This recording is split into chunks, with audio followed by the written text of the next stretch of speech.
அன்புடையீர், ஜகாத் என்பது ஒரு சாதாரண தானம் அல்ல, அல்லாஹ் கட்டளையிட்ட கடமையாகும்.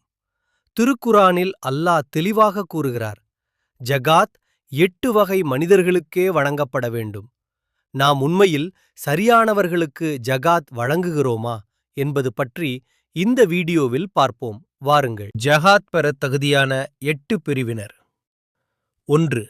ஏழைகள். அடிப்படை தேவைகளை கூட பூர்த்தி செய்ய முடியாத நிலையில் இருப்பவர்கள். 2. வறியவர்கள். ஓரளவிற்கு வருமானம் இருந்தும் அன்றாட தேவைகளுக்கு போதுமான வசதி இல்லாதவர்கள். 3. ஜகாத் வசூலிப்பவர்கள். ஜகாத் நிதியை முறையாக திரட்டி அதை பராமரிக்க நியமிக்கப்பட்ட பணியாளர்கள். 4. உள்ளங்கள் ஈர்க்கப்பட வேண்டியவர்கள்.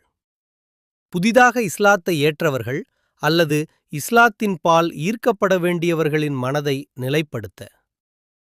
5. அடிமைகள். அடிமைத்தனத்திலிருந்து விடுதலை பெற விரும்புபவர்களுக்காக. 6. கடன் பட்டிருப்பவர்கள். தங்களின் அத்தியாவசிய தேவைகளுக்காக கடன் வாங்கி அதை திருப்பிச் செலுத்த முடியாமல் தவிப்பவர்கள். 7. அல்லாஹ்வின் பாதையில். மார்க்கப் பணிகளுக்காகவும் கல்வி மற்றும் நற்செயல்களுக்காகவும் தங்களை அர்ப்பணித்தவர்கள். 8. வழிப்போக்கர்கள். பிரயாணத்தின் போது கையில் பணம் தீர்ந்து போய் ஊர் போய் சேர வசதியில்லாமல் தவிப்பவர்கள்.